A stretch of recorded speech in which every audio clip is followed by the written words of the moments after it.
We're live. Now we're live. We're live, Grant. We're early. Yeah, we're early. You know why we're early? Do you know why we're early? Because we don't know what the fuck we're talking about. That was going to be the title of the podcast, but I decided to change it to Dire Wolves. Aw, you like those cute little dire wolves, Grant? How much you want to bet like a rapper's going to try to buy one? Or like some Saudi prince to put in his collection of exotic animals, probably. So I've also heard, tell me if I'm wrong, I don't know, is this like a full-blooded dire wolf or is this... Hey. I don't want to waste the whole podcast right here. This is the pre-podcast talk. We don't talk about our subjects in the pre-podcast. Hey. G. All right, you ready? You ready for some trailers? I got to do all the sharing because, you don't know how to do that. So let me go share. I don't know how to do that. Because you're lame and worthless. Oh, good God, dude. Scared the shit out of everybody. Can you do that away from the microphone next time, maybe? I did. No, you didn't. No, you didn't. You were right in the microphone. Yes, I did. You slobbed over it. You slobbed over that microphone. All right. Let's requote or retweet, or I said requote. Live now. Yes, we are. Pre-podcast talk right now. Live now. Got that. Let me share it on Facebook.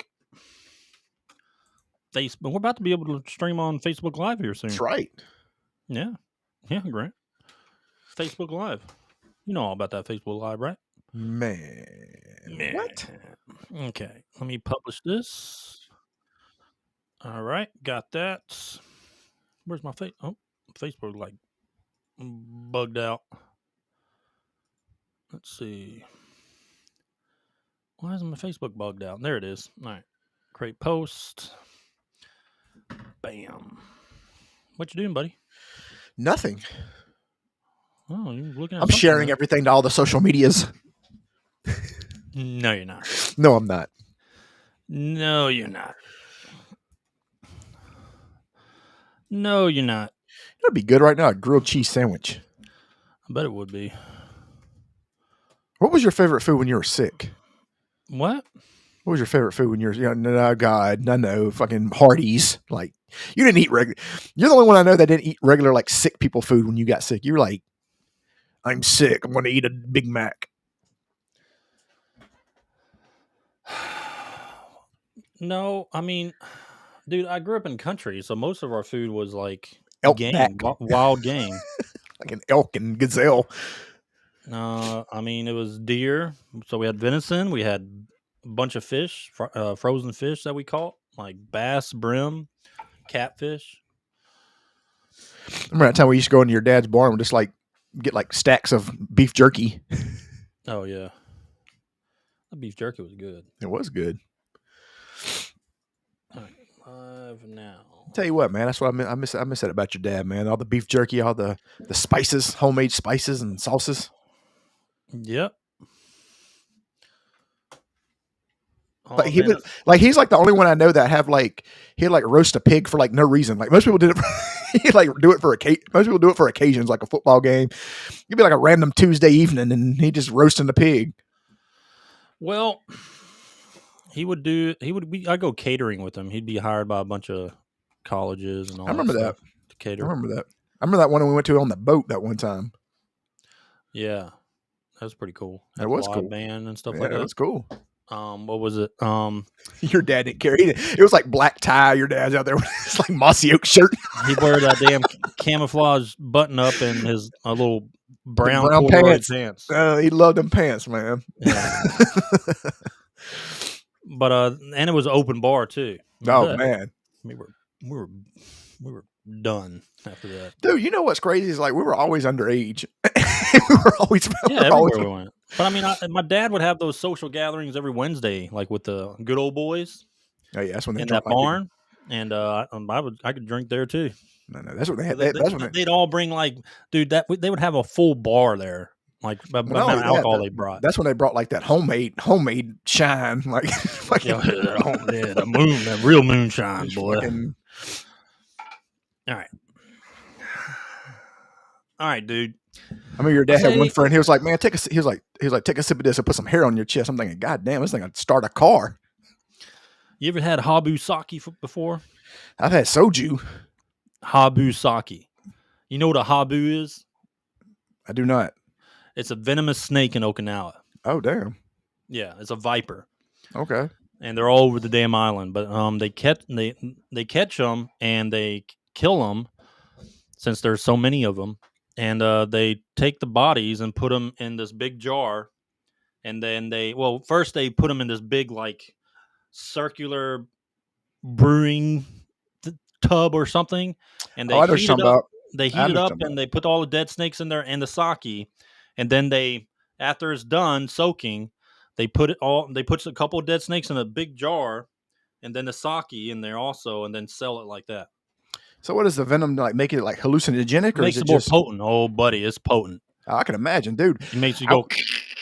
That's what it makes you do. I went with our mutual Asian friend Adam to Koreatown in Atlanta. Yeah. And he took me to like they do karaoke bars completely different than everywhere else in the world. Like it's like a private room. They like bring you food and stuff, and like a lot of people are singing like Michael Jackson. That's not different. It's all over Asia. But what I'm saying, no, I'm talking about in America. I'm talking about like just in America. They basically just took an Asian karaoke bar and brought it to America. Okay, well, goddamn it, I'm from Mississippi, so we don't have that. You know that. Uncultured. Uncultured. I'm just a fucking uncultured redneck. I have no. Yeah, dude. They have those karaoke bars are everywhere in Japan. Anyway, so they were like bringing soju, and I didn't know what it was. So apparently, it's just Korean sake. Yeah, and like it's like super cheap, smooth, right, dude? I don't know. I like not that bad until one of the big no-nos. One of the big no-nos is you can't put your head down on the bar, dude. They had to carry me to the car. Him and Young had to carry me. That was it. And I was fat, so it was. Habu sake isn't like that, but regular sake is. I mean, that's pretty much. They're very close to the same thing. Yeah, dude, that was dangerous stuff. But my favorite was Okinawan sake with they have this lime called a 𝐃𝐨𝐧'𝐭. It's a 𝐃𝐨𝐽 lime, and it's like between a lime and an orange, really, depending on how ripe it is. But you put that, you pour the sake over ice, and then you squeeze this 𝐃𝐨𝐽 fruit in the sake, and it's good. I bet you felt like you're like a samurai when you drink it, and you felt like you probably felt tight. I mean, they do call me Oda Nobunaga sometimes. No, they don't. Nobody ever called you that ever. Oda. Oh man, but man, they had those rotating sushi bars. I used to have fucking plates stack up because every color would be like 100 yen. They had 100 yen sushi rotating bars in Okinawa. I could believe that because you fucking. And 100 yen is basically like $1.18 back then. You fucking eat a lot. It was like 88 cents back then. I remember you came over to my house and ate all my sister's ice cream sandwiches, and she was pissed. Yeah, but they would make the sushi in front of you and just put it on that rotator, and I'd just have fucking like 30 fucking plates, dude. Dude, I can imagine. I know you fucking $30 for all that good, like legit sushi. Hell yeah. But yeah, dude, like it's awesome. Okinawa's awesome. I remember I used to come to your house. I need to take you to Japan, bro. You know, I'll show you around. I'll show you my old hood. Oh God, fucking. Dude, I remember they used to call me Samanovsky over there. Dude, I remember I used to come into your room. I was like, "Hey, what's going on?" Fucking, it was like here's like instead of like, you know, people have drunk and there's like bottles everywhere. It was like you with like fucking Hardee's bags everywhere. It was like it's like you had your own party with fucking Hardee's. When was this? When you were in high school? Yeah, I'd fucking walk in your room like, why are you talking about high school when I'm talking about fucking like? I'm like, Ed. No, I'm talking about how much you eat. We're talking about how much you eat. I was like, Ed. I'm like, Ed, let's go. And you'd be like, fucking bags of fucking Hardee's and shit. I have the itis, dude. You'd fucking. They knew you. I remember. But then, like an hour later, I go play basketball. Dude, no, you were in fantastic shape. It's just your appetite was humongous. Like that's the thing. I remember when we'd go to Hardee's and they'd fucking know your order. It's like, please pull around. Yeah, they recognize those hubcaps pull up. Oh man, that blazer, good old blazer. Days, man. Okay, let's do some trailers. Want to do some trailers, right? Yeah, let's do it. All right. Trailers, and then we'll kick off the podcast. All right. All right. Let me go downloads, buddy. All right. Sharing now. All right. Let's do this one first.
Is this 𝐼𝐿𝐼𝐿𝐼? Yep.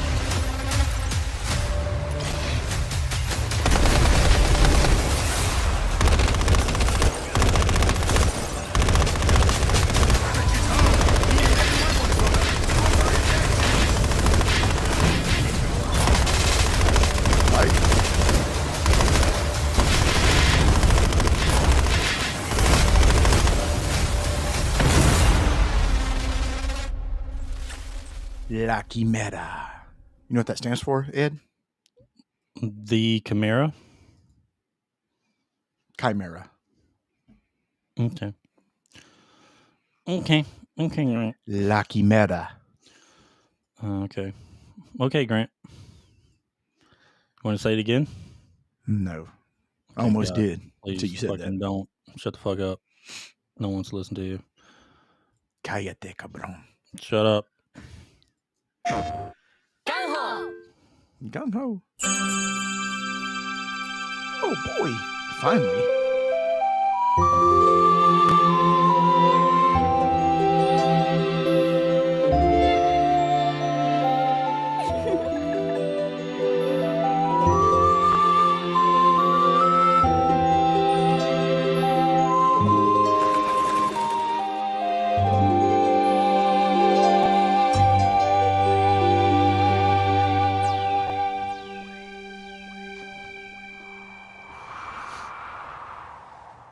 Your power is undeniable. But what is the source? It doesn't matter. Whatever power you hold will fail before the supreme master of treachery. I hold the winning hand, and the time has come to play my trump card. Don't you dare underestimate me! Check this out! I love this game. Show me where justice lies with your sword.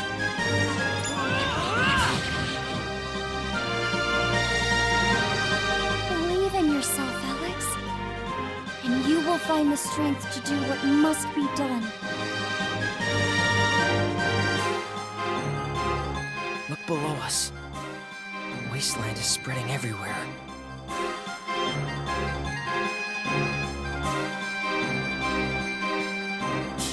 Go forth, princess of the blue star.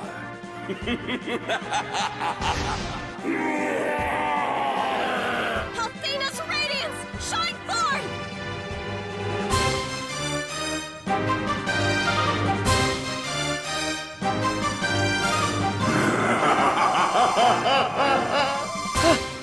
No one can stop me. 10 days. It's gonna be tight. I'm gonna 10 definitely play it. days. Yeah, it's about time they brought those back. Everything but Breath of Fire. I think the Silver Star story is going to be next. Is that not part of this collection? Is it? I don't know. Is it? Are they both together? Oh, yeah, they are. Yeah, right here. Yep. Cool. You know, that's another good bad guy. Galleon. Yeah, that's true. Remember Galleon from? Yeah. It's, you know, it's crazy. He's a really good bad guy. A lot of people, when they forget about these games. when they were Yeah, they talk about RPGs. Yep. And they shouldn't, but you know. I like Is how it because it was on Genesis? Because Genesis wasn't a known RPG. You know what I mean? I mean, they had Phantasy Star, but I'm saying like they just didn't have the SquareSoft games. You know what I mean? So like, yeah. when you thought of good RPGs, you mainly went to the Super Nintendo. You know, or classics, I should say. Yeah, and I like how they kept some of the original animation from the original. That's good. All right. Well, that's trailers. Uh-oh. You ready? It's time. You ready to go into our podcast? We don't know what the hell we're talking about. All right, let's get it. Let's do it. We wing it. Let's go.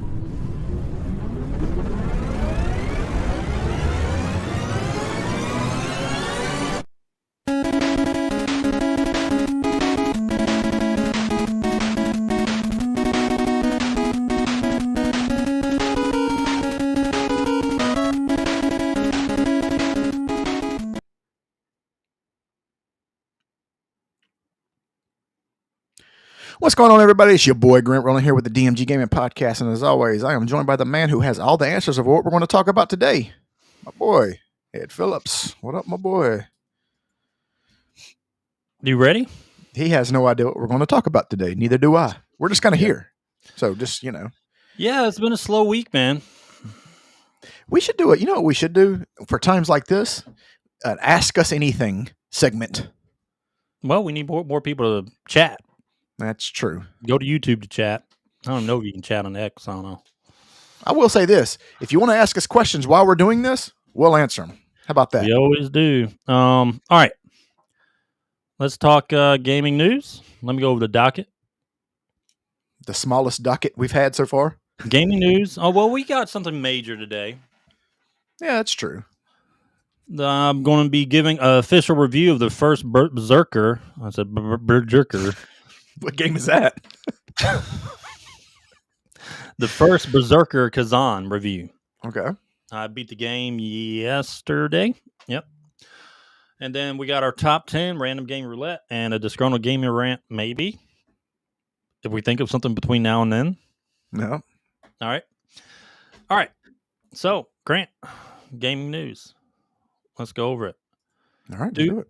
I don't know if I want to. Should I share all this stuff? Yeah, we need to share it.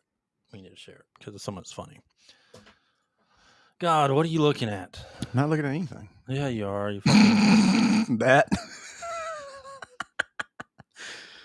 Look at this guy. What's his name again? The guy who created... Oh, there he is. His name's right there. I see that. All right. But 𝐸𝐮𝐬𝐫𝐿, he dressed up as Dante. Did he, though? Did he? That's about as good as his rendition of Dante. That's not... That is like some random Actually, chick. No, it's perfect. It is perfect because he looks just about as much as Dante as the character they created in a series. Yeah. Terrible. Which is not Dante. But yeah, 𝐸𝐮𝐬𝐫𝐿, what is that? Raw, right? Yep. WWE Raw. WWE Raw. What's funny is when they showed him on here, nobody cheered or booed because nobody knew who the fuck that was. Except the guy behind him. They're like, he's probably drunk. He's like, he was like, what? Thought the camera was on him. All right. Next. Yeah, what's going on, bud? Nothing. I'm trying to see. My cameras are going on. You're no, like, it's my cameras, man. And I'm trying to see when they go off like that, that means there's somebody here. So I'm just trying to. You know. Your cameras going off? Someone trying to sneak in your house? You don't got a gun? Get ready to pop off? You ain't ready to come in here? You ain't ready to pop off, big dog? They don't want to come in here. They get hit with these Dragon Ball Z figures. Oh.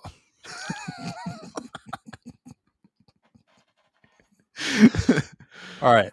Let's see. Ooh. Yeah. Another Sweet Baby Incorporated. We haven't talked about them in a while. That'd be a good time to talk about them. Smash JT. Early access is over. Sweet Baby Incorporated South of Midnight is now out and available for all. This is even worse than I imagined could ever be. Yikes. 184 concurrent on launch day. Ooh.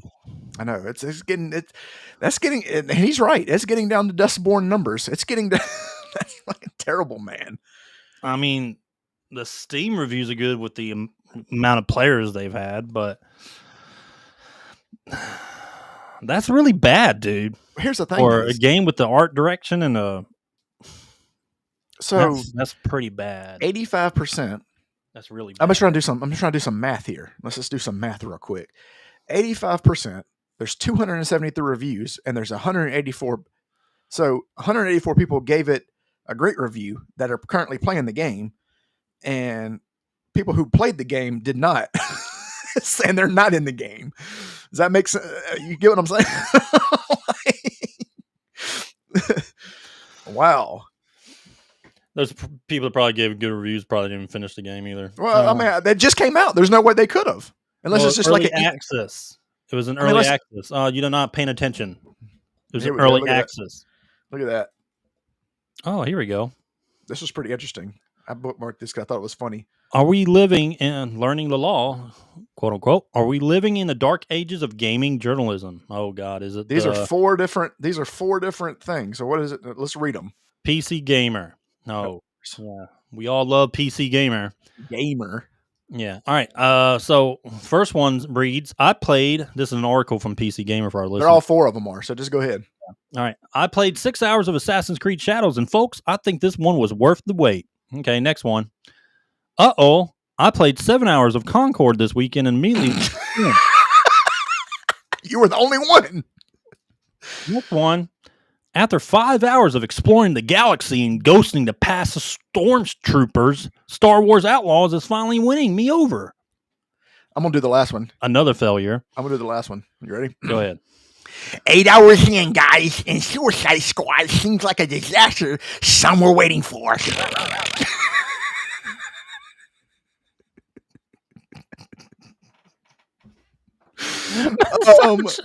It sounds like them, dude. Dude, that's exactly what they sound like.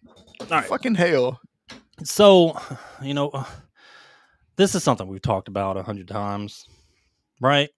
I mean, we've talked about 100 times about how they do this. They do this every time. For all these early reviews and so on and so forth. Like, this is obviously an early review because this person's playing it back in January, Assassin's Creed Shadows. So here's the thing, though. All 4 of these games have flopped. Well, 3 have definitely flopped, and 4 has yet to release their numbers still, which is probably on the floppage side. Sales-wise, we already know it flopped. According to the stocks, it's flopped. Yeah. Oh, but the stocks are down everywhere. Nah, well. Ubisoft's a little worse off. Yeah. All right, let's keep going. Square Enix teasing the Final Fantasy remake. Oh, God, don't get me started on this. I do not want a remake. Just do a remaster, please. And maybe they will. Yeah, maybe they will. This was yesterday. Square Enix posted, "If you know, you know," in the tweet, and then his caption is, "My memories will be part of the sky," which is God, we know that's your Final Fantasy 9. Yes, but here's the thing: is hold on, go back up. Here's the thing: is I'm hoping that they call an audible, and boy, they would be pissed. There'd be like a meltdown from the heavens. But if they do a remake for this game, it just shows how fucking lazy Square Enix is, because this is what they're going to focus on for the next 4 years instead of making something new. So we're doing it all over again. Yeah, man, they got. They're out of ideas, and they're just using old. And this goes back to the other argument that we've always had, that yes, Final Fantasy 9 is a great game, but it's not a new game, and they're using old IP to float themselves for the next 4 years. Fucking stop. Make a remaster. Move on to something else. HD 2D remake, dude. That's all they got to do. That's it. It won't be. It won't be because we got to do that. We got to give the fans what they want. But man, all the resources can go to this. Fucking like. And they're going to make it shitty. They got to move on. They need to make a new. I mean, they're so scared, dude. They're so scared. They need to make a new Final Fantasy 7. They know that they're not quality game. Yeah, well, they know that they don't have the nuts and the power that they used to have, and they don't want to show it. So what they're going to do is they're going to leech. And don't get me wrong, they'll come out. They'll use every old IP that they can until they're out of them. Yeah. But what's funny is they're not using the one that fucking matters, which is Chrono Trigger, which is weird. Yeah. Maybe they're saving it for last, right? Yeah, no, they're not.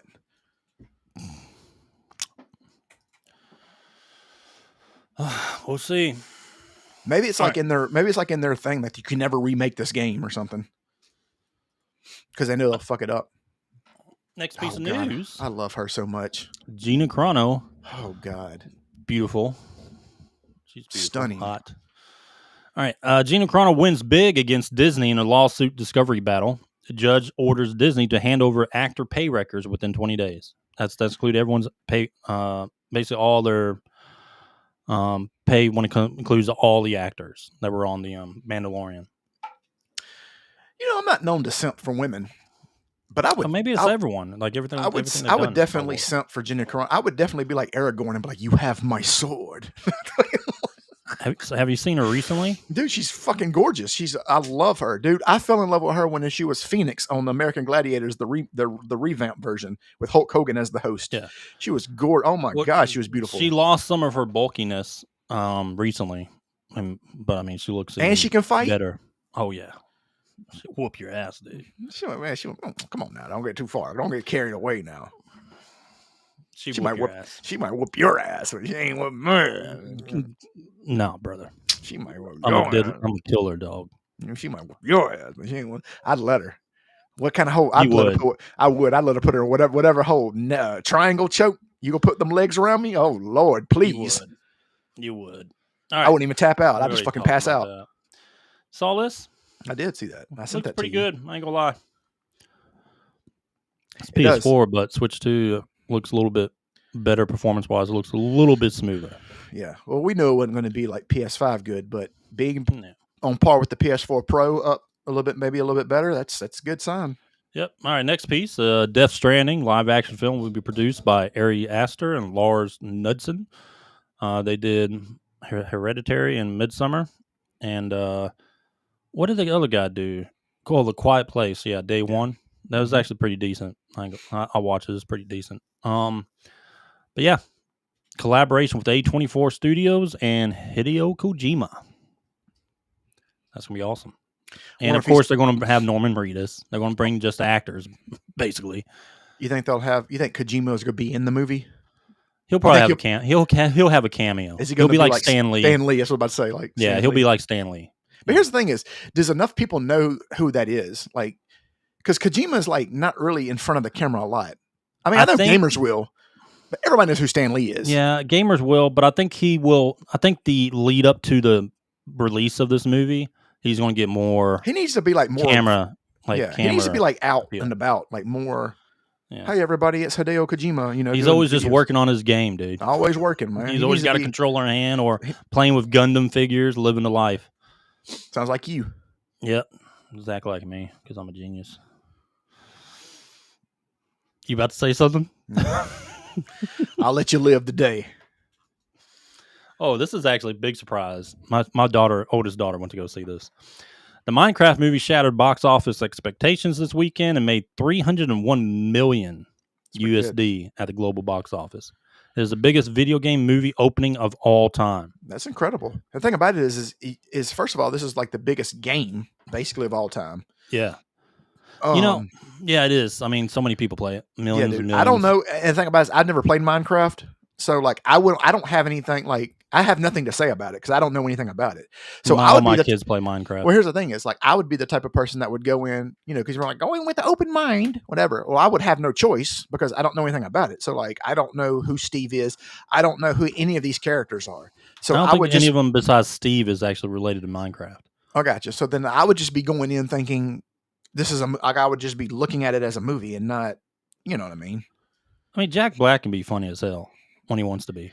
He can be, man, but it's just here's the thing about Jack Black. Jack Black is he's trying to do like Chris Farley, like going into his like fatness role. You know what I mean? Like you remember when you know what I'm talking about? Like how Chris Farley's like thing was fat. I'm fat, but I'm like goofy. You know what I mean? Like this is me. That's kind of been his role too.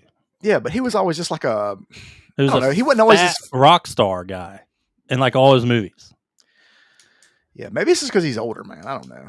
A lot of people don't like him. Even the liberals have turned on him because of what he did with he turned his back on his friend or whatever. He didn't stand. Remember when he made all those Trump comments or whatever? Oh yeah. 𝐾𝐨𝐽 supposedly made them all, and then he was like he condemned it because he didn't want to be associated with it. 𝐾𝐨𝐽 came out and said he hoped he got fucking killed. Like ridiculous stuff. I would distance myself too. Oh, you better have my back. No. If you called for the assassination or of a sitting president, regardless who they are, nah, buddy. Yeah, I'll let the fucking FBI have your ass. I'll snitch on you in a heartbeat. I'll be like, for $1 million. Fucking big ass sell for your fucking whatever. I'll be like, I'd snitch you out. They'll be like, look, we'll give you $1 million. I'll be like, I'll tell you where he's at right now. I got video of him, man. He's at the Home Depot right now, aisle 3. Check our last podcast. All right. Okay, yeah, so Minecraft movie is very successful. Oh, here we go. This is probably another reason why they failed. South of Midnight community manager. Oh, we love our community managers in gaming, don't we? Yeah, we sure do. Yeah, they've been all going all crazy. Surely they can keep their mouth shut and just give good PR, right? Yep. So South of Midnight, who is barely breaking over 200 players on release day, basically their community manager said this. To really get a sense of who she is, though, look at her feed. Oh, this is actually someone explaining her. Her tweets and retweets are both blunt and fearless, and they might not be for everyone. Robinson is okay with that. Quote unquote, from their community manager, you're not going to tickle some people's fancy being outspoken or tweeting things that I do when I say white male gamers were a mistake, she says. Oh. But her messages on behalf of marginalized communities, whether celebrating black voices, protesting against ableism, or advocating for women's, queer, and indigenous rights, will catch your attention and for a good cause. So white gamers were a mistake. Okay. So she's a racist. Yeah, basically. Another community manager, activist. Yay. Just what we need in gaming. More of these fucking dumbasses. Why don't they just come out and say what they really mean? I hate white people. Just say it. I mean, she pretty much said that. Yeah. Oh, God. All right. Oh, here it is. We'll save that in a minute. We'll go back to here. Is that the gaming news? Yeah, it is. See, when I close the screen like that, just automatically know that's end game. Since I'm leading this podcast, I was just letting everybody know. All right, Grant. So everyone, Grant is going to give the first Berserker Khazan review. So it's Asian.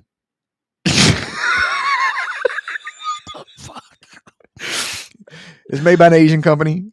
Canceled. Going to turn out like Shane Gillis over here. It's canceled. It was made by a Korean company. It's pretty game. It's kind of like one of those games. It's like it's kind of one of those. What was your favorite boss? It's the one with the face. All right. Go ahead, man. Ed's going to do his last Berserker Khazan review because, yes, he's the only one that's played it. As usual. Another review done by the real gamer of this podcast. That's right. All right. Let me share this image real quick. 𝐃𝐨𝐽.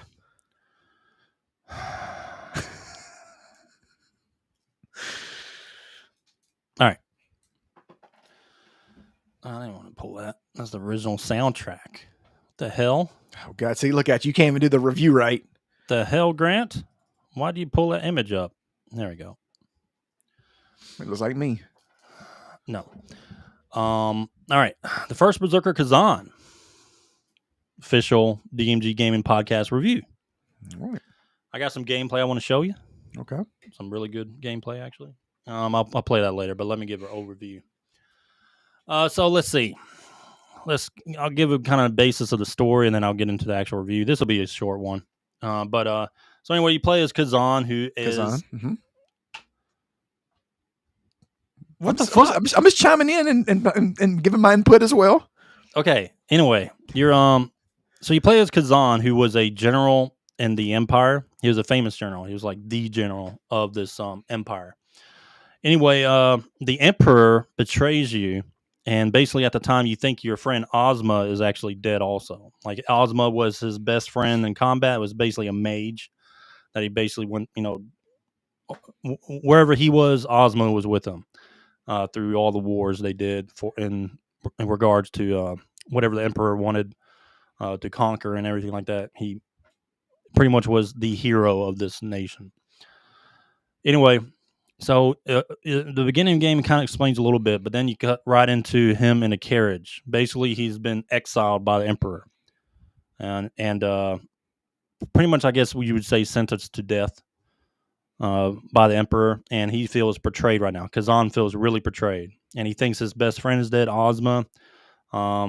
He lost basically all his troops are not under his command anymore. He lost everything because of the emperor. And so he promises vengeance, like his own personal vengeance against the emperor at the very beginning. He's going to do whatever he can to stay alive and kill the emperor. But during this time, as the carriage is moving through this pathway in the mountains, this thing called the Phantom Blade, basically like a soul from the netherworld, was released upon in the actual human world, and went in there and attacked the carriages, killed all the soldiers, and possessed Khazan. And even though he's possessed, he can still like function. He knows who he is and everything like that, but he has even more power. He's a lot stronger than he used to be. But anyway, this Phantom Blade, or Blade Phantom or something like that. Anyway, this Phantom is basically on a mission for the netherworld, basically to, find out what's going wrong with the chaos in the world and everything like that. And so he has a mission, and eventually you'll get into a fight at the very beginning where you guys form a bond, or basically agreement. He'll give Khazan his powers, and in return, Khazan is a powerful form, a powerful human, so he's able to possess him, and that's what he needs in order to complete his mission. And then the Phantom, of course, agrees to Khazan's vengeance. So they're kind of working together throughout the game, trying to figure out, basically their trek to the Emperor to kill him is pretty much how you're playing the game, while, at the same time helping the Phantom with his mission. All right. But anyway, your hub is in like the netherworld and the human world. You can like go in between. There's a portal in the main hub that you go to. So you go in between. You got your blacksmith. You got your shopkeepers, your storage, your leveling up, and a bunch of other things that you can do. So let's kind of break down. While I'm actually breaking down each segment of our review for this, I'm going to be playing some video as we talk about it.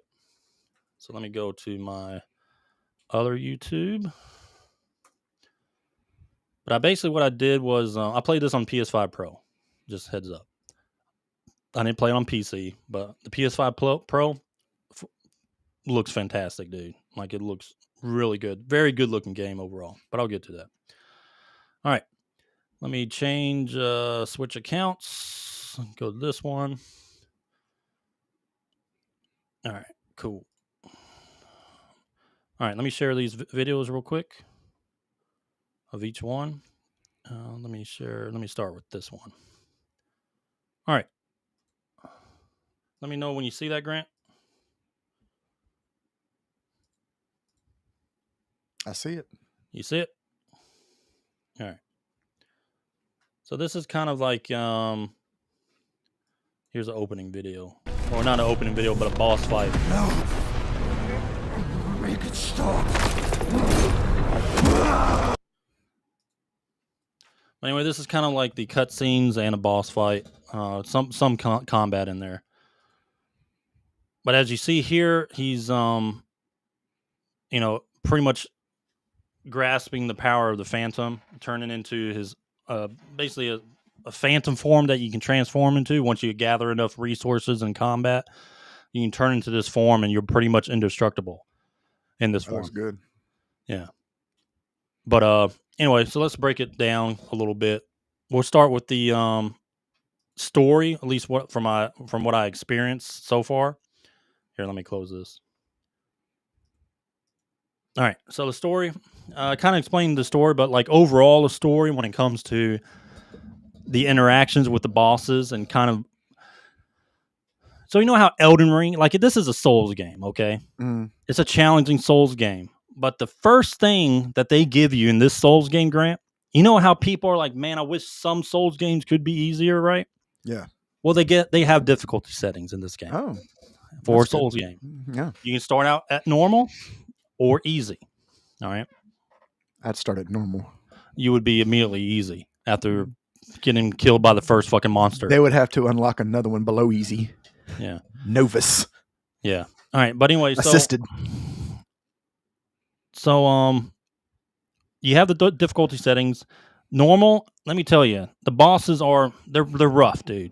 Like this game, bosses are very rough. It's very fast paced and it's a lot of parrying and dodging, like, you know, ensuring you hit the parry button in the right second to get like a perfect parry, I guess you could say. Mm-hmm.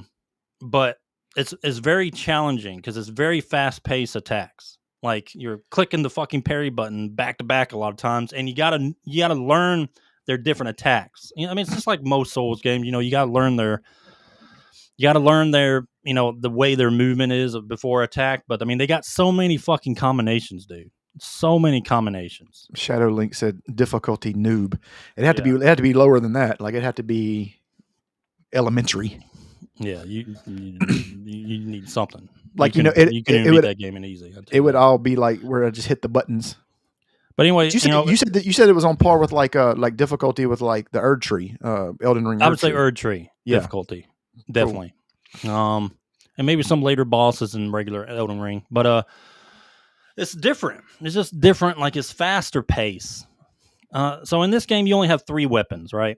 That's the only downside I would say that I experienced, but it's really not a downside, being that you can spec into these weapons with different. You get skills, you know, make it more, you know, your spear, great sword, or dual wield. You can make it more powerful, and you can get different moves and make those moves more powerful with different combos. And the more you spec your mastery into these different types of weapons, so I went with the spear. The spear just felt really good in this game, and it did a lot of stamina damage, which is basically.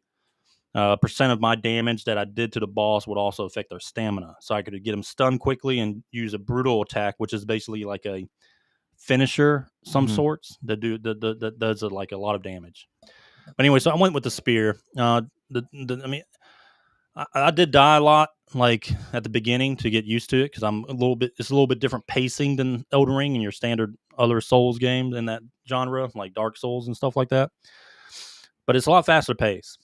But anyway, but it has a solid story, and there's side missions. You know, you can continue on with the main missions, but there's a lot of side missions that allow you to revisit the levels you just did, except they might look different, and they'll have a different boss or a different goal and stuff like that.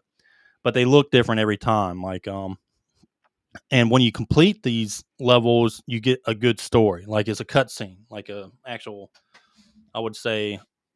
It's a story scene, as in like it looks very artsy, like art book style cutscene. You know what I mean? It's not like full motion. It's that art book or comic style, I guess, like a comics. But yeah, I was about to say.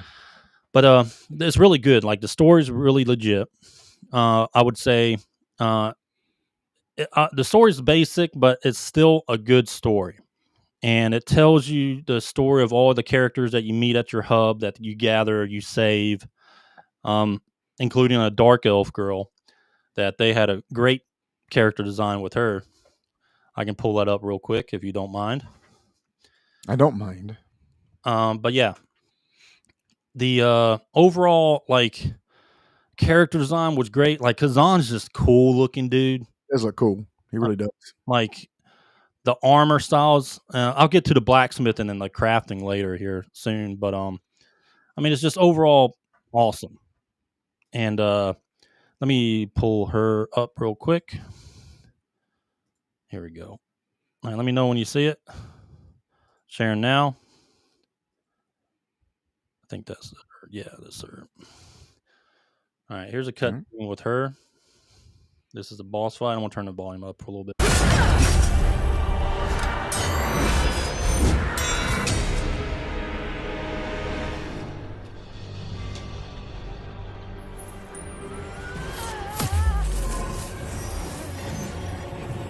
No, you ain't doing that.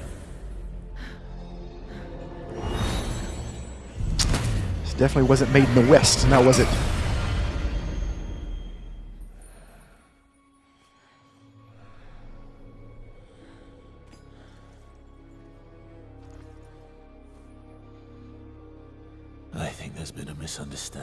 He's ripped like me.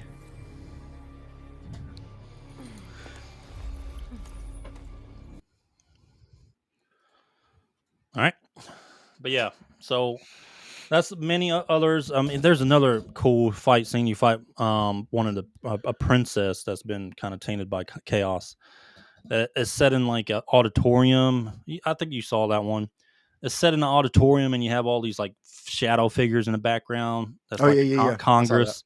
Yeah, and it's through the fight. I mean, it's just a cool game, and honestly, it's very under the radar, bro. Like, it's under the radar. Like, not a lot of people are really talking about it until they start playing it. Correct. And this is from Nexon, dude. Like, Nexon's okay, but this is the first legit game that I was like, this is really good. Like, from Nexon.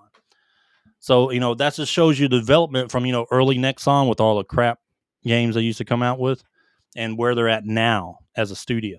Like, they come out with a game like this that challenges all your From Software games, besides Elden Ring. It challenges them, and honestly, they're, in my opinion, they're better. The first Berserker Khazan is better than most Dark Souls games. I would say almost all of them. Just how the setup is. I mean, I enjoy the game. I enjoy the combat. I enjoyed the story. I enjoyed like the designs, like the areas that you're in. I mean, they were really good looking. It had that kind of. Some of them had that gothic appeal to it. But basically, your kingdom's been. First, you were betrayed by the emperor, but now your kingdom's been like ransacked by chaos and demons and all that stuff. And yeah, I mean, it's just a good looking background in the game. And the levels can be long too. There's some pretty long levels in there. Then you got the side quests. You got some short ones, but then you have some really long ones. So is it broken down into levels, or is it like? Yeah, so you go from stage to stage, really. Gotcha. Okay. All right, but you can go revisit those stages whenever you want to. Mm-hmm. You just click on the portal and you go wherever you want to. And sometimes you get side quests from the characters you have in your hub, and they take you back to those places. Except it's a different. It's telling a story of that character that you're dealing with. Like, usually like a backstory of them and what happened to them, or what happened to some of your companions that served underneath you when you were a general under the Empire. And so it really does a lot of good backstory stuff and kind of where Khazan came from, who he was, along with the other characters you meet along the way. That's cool. But then, the gameplay is great. The boss designs are great. The regular enemy designs are great. I mean, there's sometimes that the spears are a little bit more fast paced. I mean, it's about the same speed as like your dual wield, I would say, but it hits like a truck when it comes to stamina damage and stuff like that. And I just think the spear is overall pretty cool. I played all three. I just thought the spear felt a lot better than all the other weapons. But anyway, so it has that anime style throughout the game. The voice actor that did Clive from Final Fantasy 16 does Khazan. Oh, that's cool. I didn't know that. I forget his name, but he did a great job. And honestly, all the voice acting did it. I mean, honestly, all the localization for this is fantastic, dude. All the voice acting was great, spot on. You got the feel for whatever character they were. They did a great job in the voice acting. And you know how usually when localization, they take an Eastern game and try to localize, and they always fuck shit up sometimes on these kind of games. Remember how terrible Castlevania Symphony of the Night was? Yeah. What is a man? But this one was done very well. So they actually put in some effort on this one. But anyway, so you go through, you meet all these other characters that turn to chaos, and like the empire's crumbling. The emperor got killed, and you find out later, spoiler, if anyone's about to play the game or doesn't want to know the story, just kind of mute it for now for the next 15 seconds. You find out 𝐬𝐮𝐬𝐫, your best friend, is still alive. And he's the one that kills the emperor. And he's the one that betrayed you. And was behind all that stuff that declared you like a traitor to the empire and everything like that. He's the one that's been causing all this chaos. He's the one that's been killing. He killed all your companions, like your best friend. And you find out a little bit later. Oh, man. Okay. And then that's, again, who you fight. The ending's great. I mean, it's a good ending. You know, it's a good ending. It's not. It doesn't leave you like, you know. It's not a crappy ending. It's a really good ending. Good. But I'm not going to spoil the ending for those that want to play it. But yeah, man, it's like it was just a very under the radar Souls game, but it's a really good Souls game. It is, for me, it's top of those lists, dude. Like, Yeah. it doesn't have the fantastic exploration of Elden Ring, but I think the But I combat didn't was need it. more fun. I thought the combat was more engaging with the perfect dodges and the perfect I think they're called brink dodges and brink parries and stuff like that. If you get those perfect ones, everything just feels good. The combat feels great.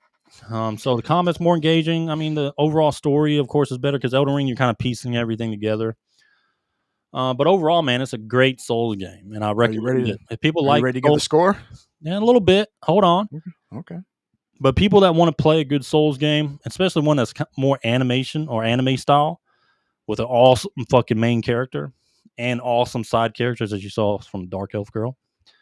There's a few others in there. You'll see that look like women. Yeah. It's an awesome bad guy towards the end too. Really cool bad guy. But if you're looking for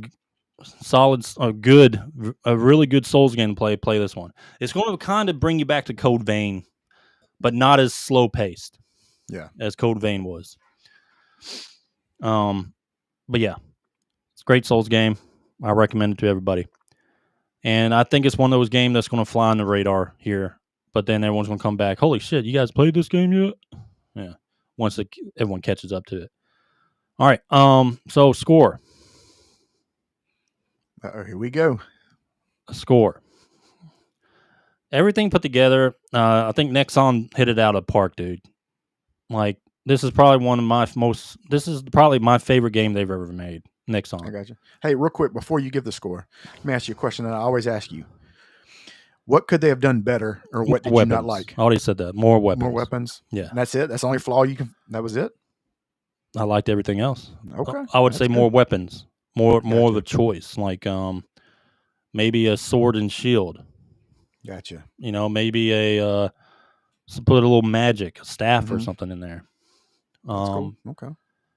I don't know. Bow and arrow. You know, they could have mixed it up. Even though you have a javelin, kind of serves as your range, and the javelin can hit like a fucking truck too. Yeah. And I use that quite a bit to like take out snipe enemies. That's the cool thing about it. You can snipe enemies. That's cool. Like one shot them if you're expecting to, right? But yeah. Anyway, that's the only. Yeah, just more weapons. Yeah. So it's a 9 out of 10. 9 out of 10. Yeah, There 9 we out of go. 10. Yeah, the first Berserker Khazan, fantastic game. I recommend it. Anyone who loves Souls games, you want to love this one. It's a great game. The 9 first out of- Berserker Khazan. I thought you were going to make you didn't make a graphic for it? No, not this one. That's because this podcast is, we don't know what's going on. It still says episode 90. Is it says episode 92 up at the top. So, I mean. Yeah. But yeah, it's a great game. Y'all play it. All right. Grant. Ready for that? Ready to talk about some you ready to talk about some dire wolves? I think it's cool. I think it's fucking awesome. There's people like, oh, well, they didn't really do what they said they did. Here, let me share this. Oh, I mean, I said we just have a conversation of the whole topic, you know, of cloning these animals. See, see, hold on. This is when we should have brought in your brother. We should have got your brother on the special Skype. Guest. Yeah. Yeah. For people who don't know, Ed's brother is a paleontologist. And he could have. A little bit bigger now, I think. Yeah. Oh, dude, that's crazy. All right, so yeah. Anyway, so what are they called? Colossus Biosciences. Yeah. One of the guys who runs it was on Joe Rogan's podcast recently. It's a good interview. But that's where he talks about like man, he gets into everything they're doing, like being the forefront. Well, I would say of AI technology mixed with all this gene, I guess, coding and all that stuff. They're genome kind of splicing. Yeah, they're kind of the forefront on this. But they kind of get into like the, is it going to go to humans eventually, and kind of the morally gray area where that could lead up to, cloning humans. Well, But what they should do is first is they should take testosterone from the Vikings and take the people who are outside the Tesla compound and start with them. Start with them. Yeah. Hold on.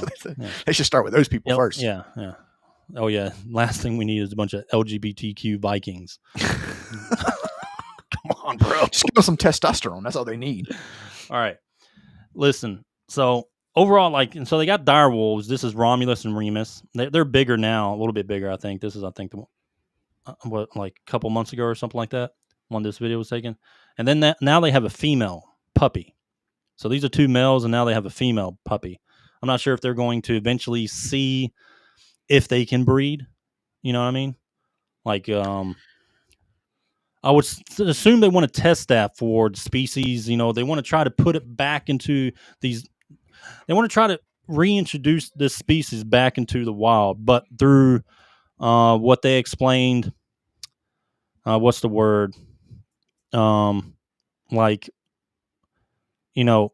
humanitarian, but what's the word? Conservationist, but responsible. Yeah. Being responsible about it, not just throwing him in some random fucking place to be the apex predator when it doesn't need an apex predator. They could drop it off of where your dad used to live. Just drop it out there. No, those things get ate up out there. they wouldn't survive out there. They got anacondas out there. You don't know what's out there. Let me ask you a question. So, but they're not 100% dire wolves, though, correct? It's just they have the the way the guy explained it is they use the red wolf. All right, that was their closest related, basically species next to them in the wolf. The red wolf or the gray wolf? No, it was a red wolf. It wasn't a gray wolf. Okay. Yeah, they're closer related to the red wolf. So they were able to finish the genome, or I guess however they code it, finished it to 100% via taking some of the red wolf because they were very closely related to the actual dire wolf. Okay. So that's how they completed it. But the way he explained was these are dire wolves, but they could be anywhere between 12,000 years ago dire wolf or 8,000 years ago dire wolf. In between that form of how they developed, right? Gotcha. Not like the million BC dire wolves. Well, I don't even know if they had them that far back. Were you there? I don't know. But anyway, were you there? We'll just go to the Catalpa plantations and find out. They're probably still there. Probably are. But if you guys never seen the pictures of dire wolves next to a human, these fuckers are big. They're huge, dude. But what they want to do when it comes to they live on this 2,000 acre piece of property that no one knows where it is. They've kept that under wraps because they don't want the Russians who send in their fucking special teams in there to try to snatch these motherfuckers, right? Copy the genetic code and all that stuff. Yeah, there's a lot of stuff that they gotta. But they've been very open about their genetic research. They want more people. It's honestly, a lot of the technology that this company uses is free out to other. They give it out. Yeah, because they want more people. Not all of it, not some of the more important stuff, but they want more people into it because they don't want irresponsible parties to get I would say the more secret stuff. But the overall, it's kind of cool because in this 2,000 lot or acre area, it's just full of dire wolves for now. They have natural prey that they can go after, to actually hunt. But right now, it's just mainly focused on this small group until they decide how can they really reintroduce the dire wolf into nature.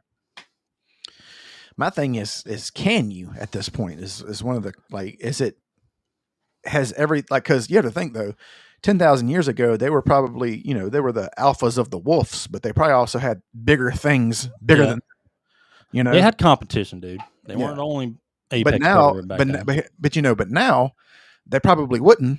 And they would probably destroy everything. We're a bunch of dummies trying to talk fucking gene splicing and. Well, actually, code. I'll have to. But I'm just trying to explain it the best I know from what I've seen. But they want to do it responsibly, so they will identify an area that needs a new predator.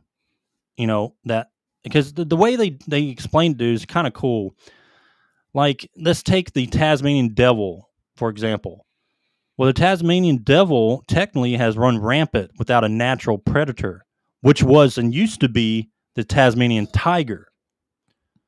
So the way it's worked, that without that natural predator for an actual predator, they run rampant and they can actually damage, when it comes to their natural area, damage the ecosystem. They need something for wild hogs. That's what they need. Yeah, something that. Well, that's humans. Well, you can't eat them. I mean, you can, but it doesn't taste good. Okay, well, you still can kill them. Like, Yeah, they're actually invasive species here. You can just walk outside, you see a hog, and you shoot it. You better That's all you have to do. you better make sure it's a good shot. Otherwise it's no bow and arrow, dude. I'll use a bow and arrow. Look at you, ain't Link. You never been bow hunting, buddy? You ain't Link. No. So let me ask you a question about this though. Like, where is the gray line? Like, how far is too far? I think humans are too far. No. Obviously, I'm talking about animal wise. Like, what do they not need to fuck with? Motherfucker, they don't need to turn this into Jurassic Park. Even though I kind of want them to. I'm not afraid that they will. Want them to. I know that would be tight, but I mean, I don't think they would. But I'm afraid somebody's going to. Well, I think what I'm afraid of is you're going to have the weaponization of this genetic code of these apex predators. Have you ever seen the fucking, what was it? And that was around the time I think the dire wolves. Have you seen how big those fucking cave bears were? I forget their names, but they're not prehistoric, but they were the time I think during like the dire wolf or woolly mammoth maybe during that time. But have you ever seen the cave bear? I can imagine these motherfuckers, dude, would keep the Bering Strait where most of them were located, in that Russia, area or whatever. Dude, these fucking bears were so motherfucking big and the apex of the fucking apex predator that it kept tribes from crossing continents because they were afraid of these motherfuckers. Well, I would be too. We gotta fucking pull the picture up of these. Pull the picture up. So how far are we away from Umbrella Corporation T-Virus with all this going on? That's my question. See, that's another thing. They're afraid of that too, because you're reintroducing these species with a certain type of genome, right? And then they're going to get sick. Well, that's the thing is, they found that virus what they can with being genetically coded how they are, or how they were back then. Though how those viruses they get them. And how they produce and the contagion and how what's the output of that? Because we've never had them during our main. They found a virus. I don't know if you knew this. They found a virus in the Arctic that's been frozen for years that has like an 80% mortality rate. Yeah. Cave bear size. Here we go. We need to go ahead and start our stars team, Ed. Yeah. You can be Barry. There you go. All right, so their closest relative, the cave bears was the polar bear. And they're very close to, very similar to one another. And the polar bear are fucking pure fucking murderers, right? Yeah. That's what they are. They see someone, they're going to fuck you up. It's not like maybe with a black bear, right? Or even a grizzly bear, maybe, right? Depends on their mood. A polar bear sees it will murder you. I'd punch it. Not even eat you. Punch it. No. All right, let me save this image. This is the size of these sons of bitches, dude. They're fucking huge. They're almost like an Elden Ring bear. You ever seen those?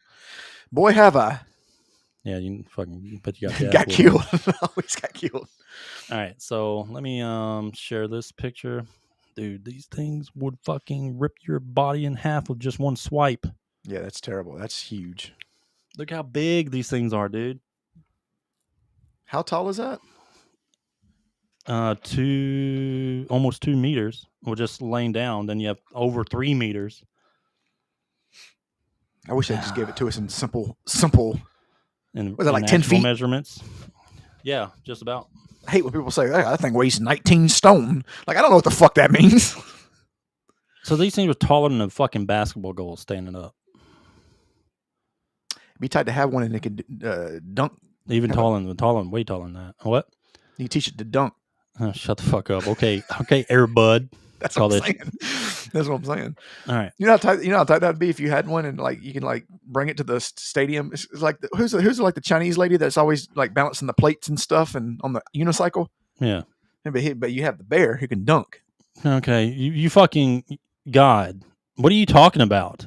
We're talking about some serious stuff here. You're talking about fucking a dunking cave bear that's dead. That's right. I'd have him out there doing off the backboard like Vince Carter. But anyway, so these motherfuckers kept movements of humans away from I can imagine transiting areas. I can imagine. Look at their claws, dude. Now, also what they're talking about other species like the dodo. That's cool. And the Tasmanian tiger, and cool. the Tasmanian tiger. I mean, no, it's cool looking, but that's not cool if it got loose. Oh yeah. Oh well, you know what the next one they're wanting to do also?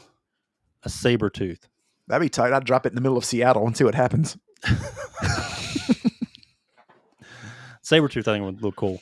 But they're noticing, and you saw how they're doing the woolly mammoth. Also, they're working on that also next. Jeez, man, we'll have a T-Rex in 20 years. Yeah, but you saw pictures of the woolly mice, right? Yeah, I did see that. Yeah, the woolly mice are pretty cool. Let me pull up a picture of them. As long as they don't touch spiders, we don't need that. Some fucking ice. If I walk outside and I see one going down the street, ice cave spiders from fucking nope. All right, here, let me share this. But what else they were working on? But anyway, they mixed some of the genetic code of a woolly mammoth into a mouse because they have a small or very short incubation period. So they did this, and they actually are also growing just the mammoth hair. And it turns out that the way what we think of how the hair looks on these animals, because we've really never seen one, right, is turning out a lot different than what they thought. They thought the dire wolves at first were going to be more of a darker color, but it would make sense for them to be white due to the fact where at the time period they lived in, it'd make a lot more sense for them to be white for camouflage. I wonder if they can make a dragon. That'd be tight. Don't lie. That would be tight. That'd be tight. Be like damn Game of Thrones over here. I wonder what you would need to make one though. Like you can just put a bunch of shit together. Probably like a pterodactyl and a T-Rex. But it'd have to have bigger arms than T-Rex. So it'd have to be like you'd probably have to have like 4 or 5 things. It'd have to be like a bunch of stuff. Or what's that big old predator with the fin on the back? That other thing that rivaled the T-Rex? Oh, the Stegosaurus? No, it was a predator, not a fucking plant eater. Well, you said whatever it had on his back. The Brachiosaurus? No, man, it's the big old fucking thing that he's had in Jurassic Park. Oh, the spikes. Had all the spikes. Yeah. See? Shadow thinks a dragon. That would be tight. And dinosaur. Like, mix that with the fucking pterodactyl. Oh, yeah, it's called the Spinosaurus. What did I say? I said Brachiosaurus. That's the one with the big ball on its tail. The Brachiosaurus? I mean, no, it's not. It looks like a fucking brontosaurus. What's the one with the big... The Stegosaurus. No, that's the one with the spines on its tail. What's the one with the big ball on its tail? It's like a big maul. You use it as a maul, like. Well, let's find out. It's an Ankylosaurus. Okay, well, this is why we need your brother here, so he can just tell us without us having to Google it. But anyway, so this is what a woolly mouse looks like. See, I think a dragon's possible too. Yeah, I'm gonna tell them. The funny thing about these guys, they're not trying to make money off selling these creatures because they've gotten a lot of crazy fucking offers already. I'm sure. You know, here's the thing. So there's some Saudi prince over in Saudi Arabia wanting those fucking dire wolves and probably would put some billions of dollars into it. Here's the thing: is I wouldn't sell any of the wolves, but if somebody wants one of these mice, $2 million. But no, that's their thing. They do not want to sell any of them. That's not how they make a profit. One might come up missing. I don't know what happened to it. The cat might have got it.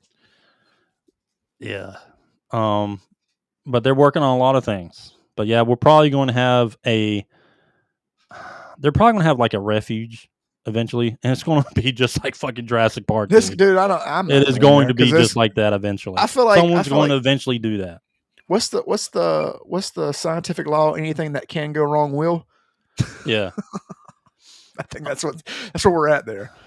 yeah, chaos, right? The chaos theory or whatever. Now, I don't know what it is. I'm not that smart, but I Right. just know that's what that means. I think it's the chaos theory. Anyway, yeah. So Well, actually, dire wolves, dude. Imagine That's having one of cool. those things as a fucking pet. imagine getting one of those before Winds of Winter. But see, dire wolves would be the last thing I think we fucking need on this fucking planet, because Yeah, that's true. I you mean, I want don't- super apex predators that are basically fucking telepathic, I wonder what made them think to- of that. go around and end up breeding and fucking get bigger packs. You want motherfucking horse-sized fucking wolves almost hunting you. I would try to make a unicorn. You would make some gay shit like that, wouldn't you? Well, it's not necessarily. I mean, but then I try to sell it for billions. You would make a fucking unicorn, wouldn't you? You know, somebody would. You know, there'd be some people buy it. That'd be the new mascot, right? They adopt it quick. Hey, they pay me $1 billion. I wouldn't care what they do with it. Let's see. What would you do? What would you make Me? if you were in charge of this? What would you be working on? Shadow Links, you're here. What would you be working on as well? Yeah, Shadow Ink says he thinks a dragon is possible. Maybe It could you be. can make something that looks like a dragon, maybe, with a bunch of cross gene stuff. I have to go out there. I have to go out there like Gandalf. You shall not pass. Say that And then again. it'd kill me. Say that again. Hmm? Say that again. My voice. Okay. All right. Yeah, then you busted your voice trying to do that. I don't know, man. I would probably go with like me.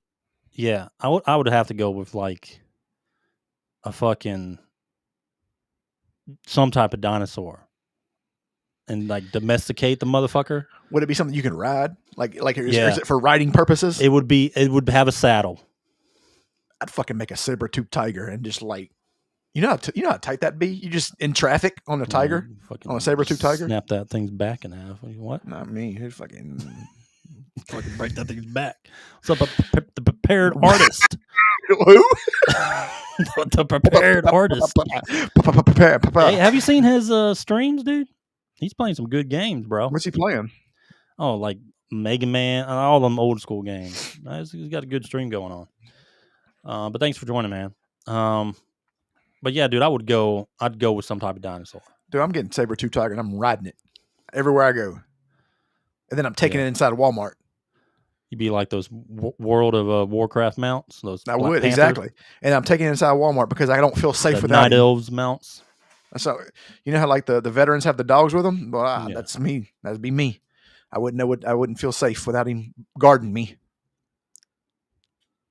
Or like get one of those fucking giant crocodiles, ride that motherfucker in. He's too slow, man. I need somebody that can like get me there in an ample amount of time. Them fucking crocodiles used to fuck up some dinosaurs now. Well, I get that, but I mean, I also want him to go at least 70 miles an hour. At least he can get on the interstate and run. You know. Being that you said that, they're trying to bring back the extinct American cheetah. You know, Well, all they got to do is take my DNA. I didn't say Cheetos. I didn't say Cheetos, motherfucker. I said cheetah. That was good. I didn't think of that one. That was good. I set myself up for that. That was good.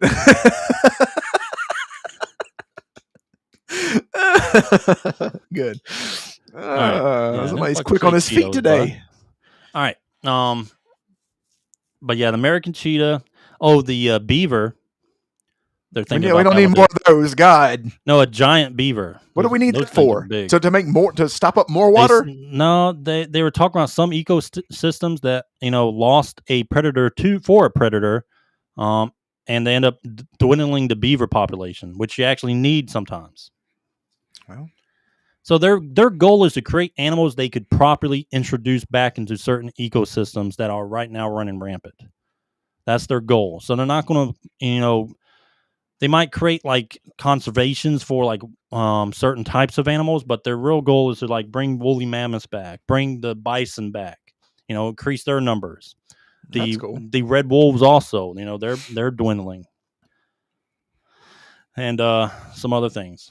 But What American, what if you mix like a Maine Coon cat with a tiger? It'd be like a long ass tiger. yeah. But the American cheetah went extinct. Don't you yeah me? Huh? Don't you just yeah me? Yeah. You didn't. Yeah. Oh, shut up. But the American cheetah was also a natural predator to the what is that?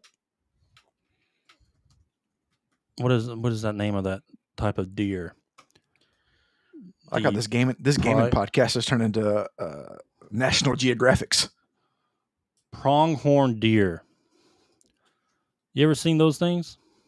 They're weird looking, but they're fast as fuck, dude. I would make a fire stag. All right, the way these deer here, let me pull up a picture of this deer. But these deer, another thing they explained in what they want to do with the American cheetah is because of this fucking deer. Here, let me share this image. All right, the pronghorn deer, these motherfuckers can get up to like 55 miles an hour. But they don't really have a predator because no motherfucking predator in America can catch these motherfuckers until they give me a bow and arrow. But they have 300. They also have, they've lived so. I mean, they're pretty much the same they've been with for thousands and thousands of fucking years because they don't have a predator in America that can fucking catch them. So they have a 360-degree view and they can just run fast as fuck. So nothing can catch them. No, except you get I'm like Hawkeye because the American cheetah is extinct now, and that was their natural predator was the cheetah, the American cheetah. And me. And that's why they want to reintroduce the American cheetah because there's a lot of these motherfuckers. And to basically calm the population. But it'd be a natural, I would say, a natural way to reintroduce that, or basically a valid reason to reintroduce that species. So that's what they're trying to do. Valid reasons to reintroduce, or I guess bring back these extinct species. You know what I'd make? A chimera. A three-headed. It'd be a monstrosity. They're like, sir, we're putting you in jail for making this thing. Yeah, you fucking go to jail. But it'd be tight. You remember that dude from China that clone? Well, I guess he successfully cloned somebody. But anyway, he got immediately thrown in jail in China. And then, like, everyone thought he was going to be in China, if you go to jail, you're going to disappear. Oh, yeah. But this motherfucker was released like months later because, China snatched his ass up because they're doing they're doing some fucking crazy shit too. But the rumor is they're messing with human genes, like to make really smart people or genetically enhanced people. That's the rumor. Well, they must have did a lot of research on me then.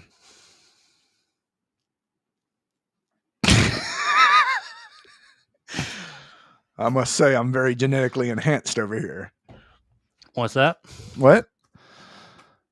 Oh, you Nope. Time's up. Time's up. You gotta be quick, man. You gotta be quick. No, I'm about to show you exactly that they did take your genes. You know that, right? I know what they do. The blob, is that what you're about to, is that what you're about to do? No, they already have your genes, Grant, and they actually made you have a son out there, Grant. Oh, you do too. His name's Rocky. Or maybe Dennis. A clone. Yeah, you have a son out there. Yeah, you have a clone out there, Grant. There you go. Simple. That would be your fucking clone, motherfucker. I think I get the haircut for it. Yeah, but anyway, that's the spill of all that. We aren't smart enough to talk about a lot on this subject. You're not. What besides talking about fucking Cheetos and fucking a fucking Chimera? Me and Colossus, we talk about it all the time. What intellectual fucking reasoning or any statement have you had for this fucking discussion? I have to do the math for everybody. Yeah, you're talking about riding a fucking saber tooth and shit. No, I like that. Would be tight. Fucking tight. That'd be tight. That would be tight. Could you imagine fucking riding a dragon? That'd be tight. I don't know if I'd want it to breathe fire though. I mean, if it eats people, like ain't nothing I can do about it. I mean, there's only so much I can control it. Yeah, dude, that'd be fucked up. But I mean, like, it's not going to be easy to fly on the damn thing. It's not like you see in the fucking movies. You know, you go high up in the fucking air, and I'm scared of turbulence heights. Still, that still exists. I know that. I'm scared of heights, so it'd have to fly at like a lower altitude. What, like fucking 10 feet? To about 12. I can do about 12. I can do about 12. Yeah. They were like, "Sir, there's a dragon outside the Arby's drive-thru. Who is?" But anyway, dude, you know, it's pretty interesting though. I think the whole thing is fucking. For awesome. Anybody wondering what's going on, we fucking awesome. We don't have any subject for this podcast. We're just kind of winging it, so we're just talking about whatever. Yeah, we talked about the first things we saw on the internet. Yeah. But what I would recommend. Let me look at the owner of Colossus cloning. Let's see, Colossus Biosciences owner, I think it's, or the CEO maybe. Ben Lamb. Yeah, Ben Lamb. You probably don't want to Google the owner. He's probably dark web under in the dark guy. No, I recommend going checking out Joe Rogan's one of his recent podcasts he just posted with interview with Ben Lamb. He's the CEO of Colossus Biosciences, and he is the one that's he's talking about all the stuff they're working on. You know, he talks about the dire wolves they just did, and the woolly. You know, it's basically it's really interesting, and he's against the human thing too. Like he's against fucking with, you know, doing that because there's human cloning. He's really weird. That's weird. Well, that and like you're like, how is that person going to turn out? Because he doesn't have the emotional connection with a birthing mother. You know what I mean? I will say this. They could come out to be fucking sociopaths, like fucking crazy fucks. I will say this. If they can grow parts that people need for, yes, correct. Things like that. If they can grow arms, like if they could figure all that out, you know, that helps people. You know what I mean? Nervous systems and stuff. I don't know how all that stuff works, how all the surgeries and stuff go. It's not my expertise. But like if they could grow like a human heart and do heart transplant with it, and it's like a working heart, yeah, that's great and it's good. You know, if somebody has colon cancer and they have to remove the whole colon and then put a new one in, that's great. You know, stuff like that. That would be really good. All right. So what's our Disgruntled Gamer rant going to be about today? I don't know. Not having a dragon. Why haven't they made anything cooler than the dire wolf yet? Or when we go with our title, we got fucking dire wolves before Chrono Trigger 2. And the wind's a winner, even though somebody took my joke and ran with it. It's cool. What? No one took that joke. Here, let's pull this up. The Disgruntled Gamer rant. Wing it. Well, we got dire wolves before we got a lot of things, and the first thing that we got was before we got still no Breath of Fire remake. So let's list some things that we got. And we got dire wolves before. Let's list some things. Okay. Chrono Trigger remake. Chrono Trigger remake. A real remake or sequel. Breath of Fire. Xenogears, something. Anything. even the regular game on the store. Yeah. What else? Like there's you know, like a Secret of Evermore too. You know, here's the thing. Let's stop right here because this now stuff's coming to me. They're trying to take fucking fat ass George R.R. Martin and pose him with these dire wolves. Like, bitch, you're not going to finish this book. Like, stop. Like, nobody cares about you anymore. Nobody cares about Game of Thrones anymore. I think even if he wrote the book, nobody would care about it. It wouldn't get the nobody would care. No. It would sell. It would sell because people would want to read it. But it's probably not even. People probably wouldn't even care anymore. You know what I mean? Cares about that anymore. But no, Peter Jackson. You know, Peter Jackson bought the throne. You know, he has a collection of stuff. Yeah, that's cool. Bought the throne, and this was like by chance. This Ben Lamb guy, who's the head of the bioscience place, mm-hmm. They kind of like linked up by coincidence, and it was a time of they had the direwolves puppies, and then Peter They did Jackson like was a photo shoot. Well, Peter Jackson was like a fan of. He thought what they were doing was really cool, and he's actually a donor to this group. Oh, that's cool. And he just mentions like, "Hey, by the way, I have the throne over here," and they're like, "Oh, fuck, perfect picture opportunity." And that's what they did. That's cool. And then they're probably like still looking for him because Peter Jackson stole one, and he hasn't. They don't. He's like, I don't know what happened to it. Yeah, but I thought that was kind of a cool story. Anyway, but yeah. So what other things have we gotten? Well, I would say Breath of Fire sequel. We haven't gotten that. But just Breath of Fire in general. Yeah, anything. Yeah, anything Breath of Fire. Grand Theft Auto 6, Elden Ring 6. Well, Elden Ring's kind of newish, I would say. Not Elden Ring. I'm sorry. Elder Scrolls. Elder Scrolls. Yeah, that's true. What else? What about like what are those games called? Double Dragon. A Double Dragon, and with the way things are going, Age of Empires for the PS4, because I don't know if that's ever. It's like they said it's coming out. Then they cancel. It's like I don't know what's going on here. Yeah, but like it's amazing that we've gotten so far in technology, and we haven't gotten the simple things we wanted as gamers. The simple things. Think of all the things we don't have anymore. Surge energy drinks. Remember those? Jolt Cola. Jolt Cola. Do they even make those anymore? The double cola? Dude, that was... I don't know if I'd like that, though.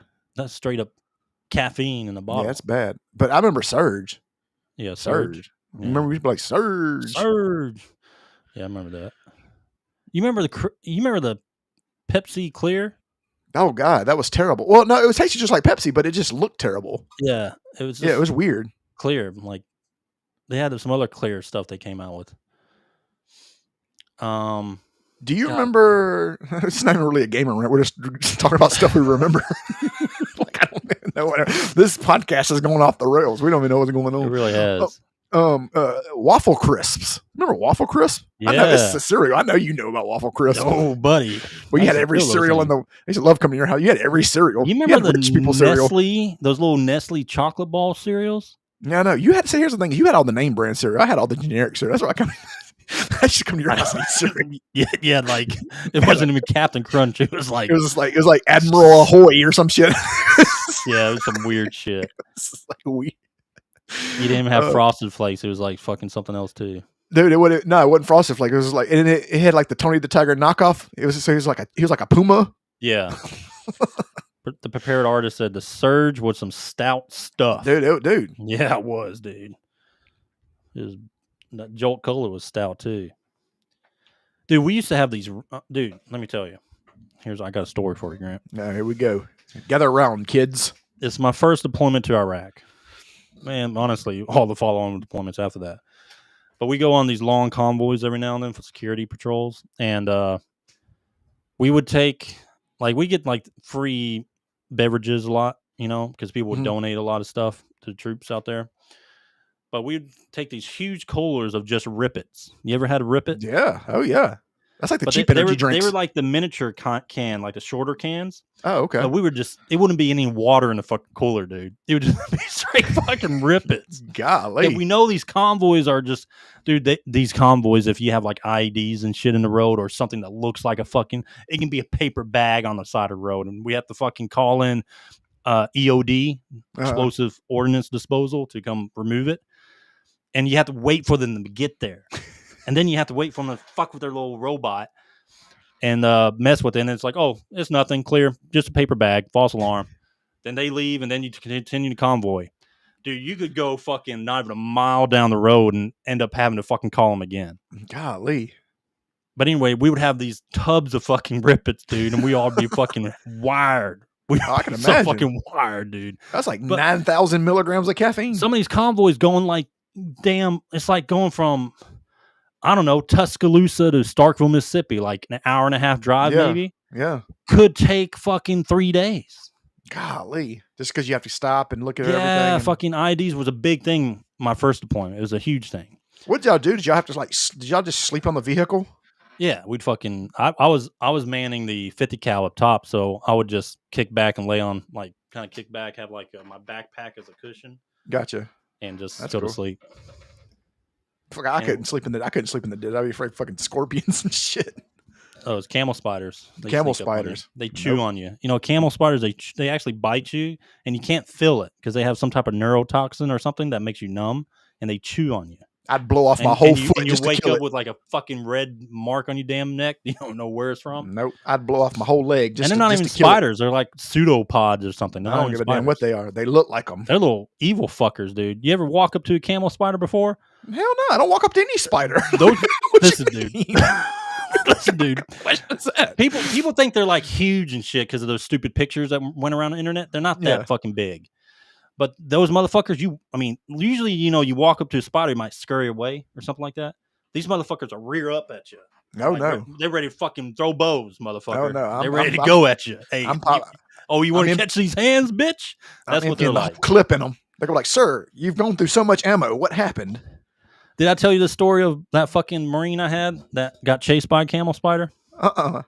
Yeah, we were at some logistics yard in fucking bumfuck Iraq, and we were doing we were on night patrol, we were night security, and I heard one of my Marines at the time. I just heard him like start running and start screaming, like sound like a fucking girl, You like that was under like a attack. little teenage girl. He was screaming, and he was booking, dude. I never seen this Marine run that fast. But anyway, so I was like. So he stopped and I yelled at him. I was like, "What the fuck are you doing, Marine?" And he stopped. He was like, "Fucking!" He yelled, "Spider!" This motherfucker was booking it, like running fast as fuck over a. These motherfuckers. They're fast, but they ain't running fucking faster than you. I don't feel bad for him because I probably would have done the same thing. This motherfucker screamed like a little girl over a camel spider, and we just went through. We just went through fucking. We were in not 𝐬𝐮𝐬𝐫𝐞. What's that fucking region? It was a really dangerous region at the time, and we fucking did all the patrols there. But this motherfucker was scared of the damn camel spider. Like, here's the thing: is like, you ever been so terrified that violence is your first act? Like, if like, I can tell you what I mean.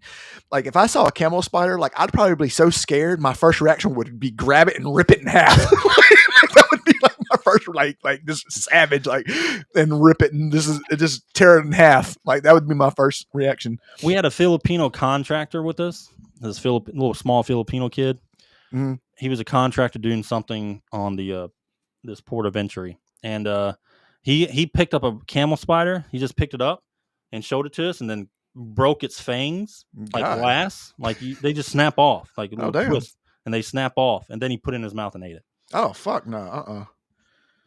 Look, like, whenever things scare me, like, that's like my first reaction is like, just grab it and just kill it. Like, I remember I walked out one side and a roach flew into my head, and I grabbed it and I crunched it in my head, and I probably threw it 90 miles an hour at a tree. Like, I'm as hard as I could. I'm talking about, I look like Greg Maddux. Like, it was like just a 90-mile-an-hour fastball right at the tree. Yeah. Anyway, that's a Disgruntled gamer rant, right? Yeah. We don't What know. are we talking about? We don't know where this is going. All right, but we do have back to the gaming. We do have a top 10. Now it's starting to go on schedule. Yeah, here we go. All right, so let's get rid of this. Hopefully, you are entertained and not bored. All right, Grant, top 10, Top 10. which we do every podcast. Our top 10 for this week is the top 10 games that are first ballot Hall of Fame games. Yep, So those are probably going to be mostly older games. mine are. Mine are kind of. Okay. I think all of mine are.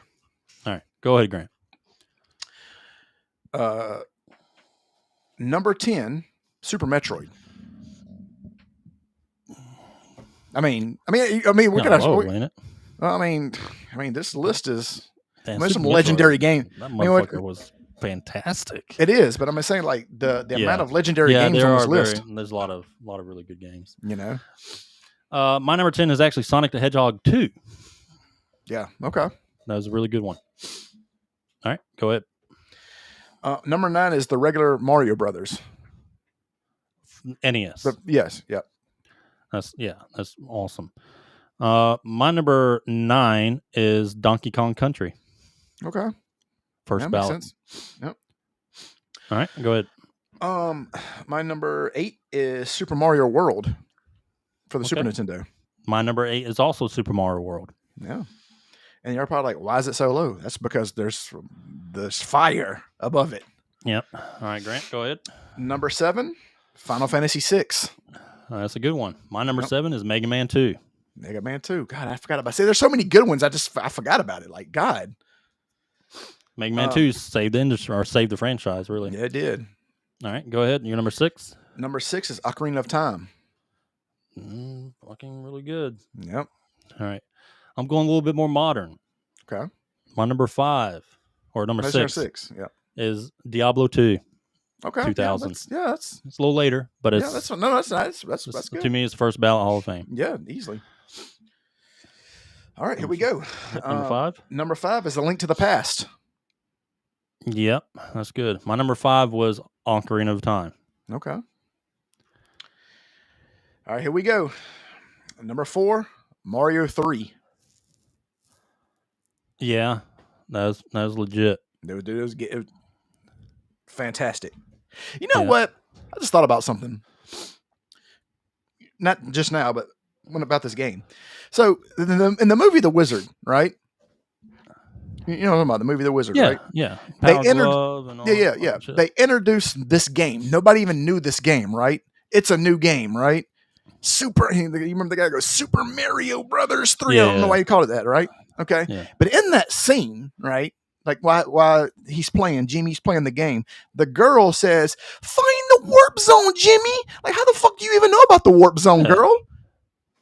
Like, that's what Then the game just came out. Nobody knew. No about one the game. played the game. Never. Even the people who watched the movie were like, "Holy shit, Mario 3!" And here she is talking about all the fucking secrets and shit in it. And the thing about it is like, I don't know. Fuck it. I don't. It's just you don't notice those things until you get older. Yeah. What was that? That was number 4. Number 4? Yeah, you're on number 4. Okay. My number 4 is Doom, 1993. Doom. Okay. Nice. All right. This is where it gets hard. I mean, Number we're 3 is- going to leave out like 20 other I fucking know, I games know, in this I know. list. Number 3 is Final Fantasy 7. Yeah. That's definitely. Yeah. That's a really good one. My number 3 is Super Mario Brothers World. For Nintendo, Super Nintendo. Super Gotcha. Nintendo. Gotcha. Okay. My number 2, me and you got the same number 1, but my number 2 is the original Legend of Zelda. Yeah.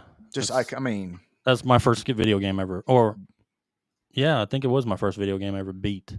yeah. I by mean, it's myself. just I played it with my mom back in the day. I mean, here's the thing: is we left That's my off Final. first Nintendo game. I mean, Final Fantasy. I mean, there's so many games that we didn't list. Fuck, dude. I mean, you can go on. yeah. I mean, shit. Fantasy Star, fucking. Yeah, just whatever, Breath of Wolfenstein. Fire. I mean, that could go on a first ballot. Yeah. Some people's first ballot. But anyway, my number 2 is Final Fantasy 7. Okay. Yeah. And our number 1, go ahead and let's say it together, Ed. Chrono Trigger. Trigger. Yes. Number 1, first ballot, 99 out of 99 votes. If there's a top 10 game that's going to have the word best or, something related to that, it's probably going to be Chrono Trigger in it. Like, this would be like putting Babe Ruth into the Hall of Fame. Yeah. Some of my, I would say, runner-ups. It's sad that they're even runner-ups. That's the thing. Yeah. They're so, Street Fighter 2. yeah. Killer Instinct. Yeah. Metal Gear Solid, the first one in 98. Mortal Kombat. Symphony of the Night. Symphony of the Night, yeah. Castlevania 1, 3, 2, yeah. I could go back to Halo Combat Evolved in 2001. Halo, that's true. That could be the first ballot. that one made Xbox. GoldenEye, GoldenEye. 007. Super Mario 64. Oh God. I mean, there's so many games that we're missing. I mean, Secret of Mana. there are. Yes. Oh shit. Yeah. Secret of Mana. Even some of the Dragon Warriors. Yeah. You could put those up there. Fuck. World of Warcraft, man. Yeah, 2002, right? Yep, or 2000, yeah, something like Oh, that. 2004. 2004. Yeah. Resident Evil. Resident Evil. That was in the 90s, late 90s. You were almost a Jill sandwich. Some of the early Grand Theft Autos, really. I mean, you could justify it, but I'd say Grand Theft Auto 3, mainly. yeah. Half-Life 2, 2004. He said, so Chrono Triggers 2 is in the works? I wish. Yeah, It's we not. wish, dude. And that's kind of the subject of our podcast was kind of being sarcastic. Yeah. We got dire wolves before anything Chrono Trigger related. A 10,000-year-old animal. Yeah. Yeah. Super Metroid. That's definitely a good one. Oh man, we can go Metroid. I mean, you can just go on and on and on. Honestly, of Nintendo's. dude, I would put like fucking Super Castlevania on that motherfucker. Castlevania 4. Shit, I love that game. I mean, there's so many great games. That's just that thing. But these are surefire. Yeah. First picks. Yeah. All right. You know what time it is. We've been on a streak here, sir. All right, guys. If you guys have any top 10 list recommendations, leave them in the comments. That's right. Anywhere. On X, on YouTube, wherever you're watching this. Right here. You got one? Put it right here. Yeah. We'll see it. Let's see. Let's do let me pull up this image so everyone knows what we're doing. I think everyone knows what we're doing. We are doing our last segment of what we do every podcast is the random game roulette. This is where we ask AI to give us a random game to talk about. You remember the last one? What was the last one? LSD. LSD. That was the last game. Anyway. Talk about random. But this is where we ask AI to give us a random game. We talk about it. We learn about it. And we get some gaming history out of it. That's right. All right. And we get some gameplay. Some of it can be left to be desired. Some of the games that we've seen gameplay on. Lester the Unlikely. Yeah. All right. Let's see. Let's do Ask AI. Give me a very random game. Very random games from any era or any console. Let's see what we get, buddy. All right. Thinking. Just gotta Thinking. God, come on. I don't take that All long. right. We got one. It's not one we had before, is it? No, it is not one we had before. Oh, God. Here we go. It is so funny we got this. Is this King's Quest? Is it finally my time to shine? It is so funny that we got this podcast. Is it King's Quest? Was that? No, it's not King's Quest. Yeah. It is not. Sorry. We live to fight another day. All right, Grant. Are you ready for this week's random game roulette? Do I know this game? Do you know this game? Grant, you do know this game. Okay, finally. This was very weird. I am very surprised.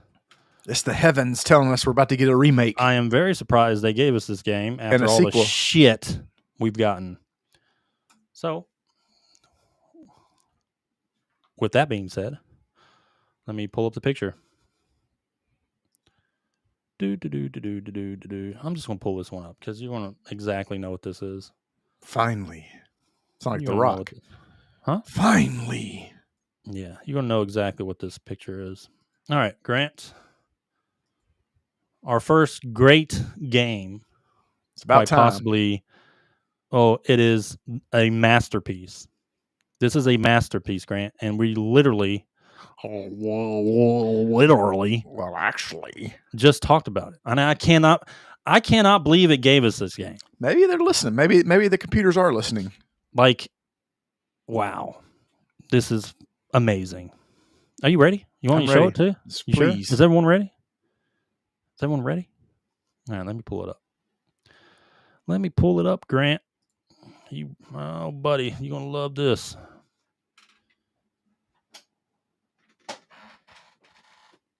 Finally, the greatest game ever made. Can you believe that? We just talked about it. You know, I love this game so much. It's like AI was listening. Oh, it is kind of strange. That's kind of strange. Like it was listening what we were talking about earlier. I love Toriyama's designs on this. Oh God, it's beautiful. The characters are fantastic. This game is a true. People throw around 10s. Dustborn was a 10. Whatever. No, this, my friend, is a 10. The greatest game ever made. The greatest RPG ever made. The replay value is phenomenal. You can play this game if you wanted to 1,000 times a year. I mean, I wouldn't, but if you got the time, go for it. But I could play this game once a year. You know, let me tell you, how old was I? I was about 95, 96. 13, 12. Yeah, I was about 12. I remember going in to Blockbuster. You know, Mom gave me about, $5 to go get something. I was like, go get a game for the weekend. I was like, God, $5. That's now that if that was around today, it'd be like $10. Give me $5. Well, the $5 I could rent the game, and then I could also get some fucking candy or something. Oh yeah, anyway, popcorn. Yeah. So I went in Blockbuster, looking around. I didn't know this fucking game was coming out. I didn't know. We didn't have internet or Nintendo magazines. Yeah. Well, they had Nintendo magazines. Well, we did. I mean, I didn't subscribe to them until later. Yeah. Anyways, so I walk in Blockbuster. I'm like excited. I'm going to give me a decent game. And this is after I already played Final Fantasy 1 on Nintendo and Final Fantasy 3, which is 6, and Final Fantasy, or excuse me, not 3, but maybe Final Fantasy 2, right? Or maybe I did play Final Fantasy 3 before this. Okay, God. Anyway, I knew who Squaresoft was, and I love Squaresoft games back then. And I saw that Squaresoft, and I looked at this game, and it looked like a cartoon or something. Mm-hmm. It was a weird cover, Chrono Trigger. I was like, this isn't Final Fantasy. Then I saw the company, Squaresoft. I got the game, Grant. I brought it home, and let me tell you, that is probably one of my most fondest childhood memories was playing this game. Yep. This game will forever universally praised, universally loved, besides IGN. Yeah, they still gave it a 9, but no, let's be real. This was a fucking 10. This deserved a 10. If you gave this game anything other than a 10 back then, you fucking go stop. Just quit your job, fucking get out of gaming. I tell this to people all the time. If you have never played this game, you have to play this game before you die. Simple. You have to. You have to. I love this game. Shadow Link said he's playing through it again. Great. I mean, I feel like if you're a true RPG fan, you have to play this game once a year.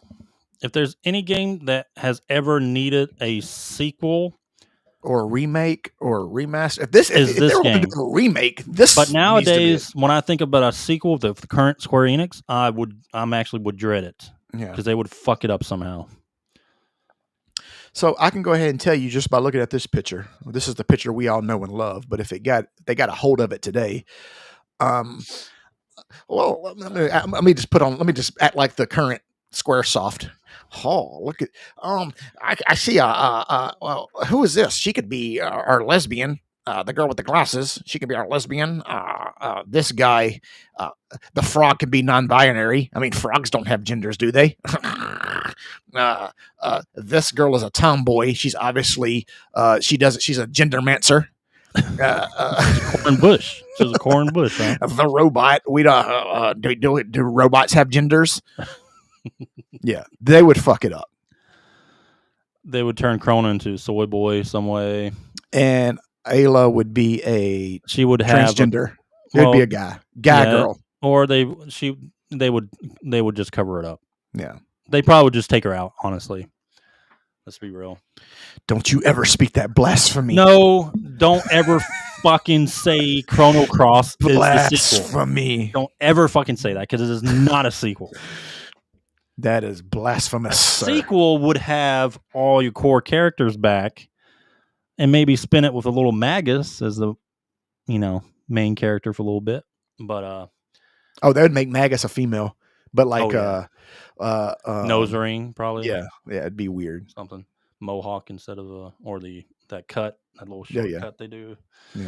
Yeah. Chrono Cross is not a sequel, brother. I hate Chrono Cross. I hate it. Don't ever call Chrono Cross a sequel to Chrono Trigger because it's not. It is not. Well, but we know you were joking. We know you're joking. We forgive you. We know you were joking. Yeah. For now. No, so we finally ended the podcast on a good note. Yeah, man. Time. This was fan. I don't even need. You don't need gameplay for this. I'm not pulling. Nah. We're not pulling up gameplay for this.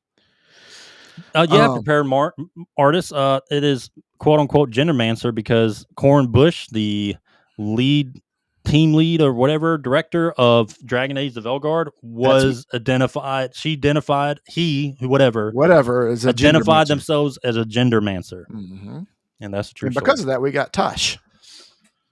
And we got Tosh, worst RPG character of all time. All right, guys. Well, we appreciate y'all tuning in. I hope y'all enjoyed yourselves. This podcast was a little bit different than the other ones because we didn't really know what to talk about. We had some subjects. We didn't have subjects. And then we talked about genealogy. We did. I had to break down the DNA. Dire wolves. That's right. I had to break down the code. The dragons that we can ride later, about 20 years from now. The deoxyriboic nucleic acid. Damn, look at you. Okay, Stephen Hawking. Slow down there, buddy.